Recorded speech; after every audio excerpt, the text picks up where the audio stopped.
Усім привітики! Я стала феєю. Так, це правда. Не думайте, що я якось вигадую, це правда. Зараз покажу, як я літаю.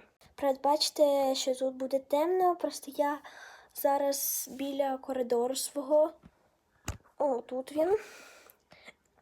Це моє безпечне місце, просто зараз тривога, і я отут сховаюсь, вас поставлю.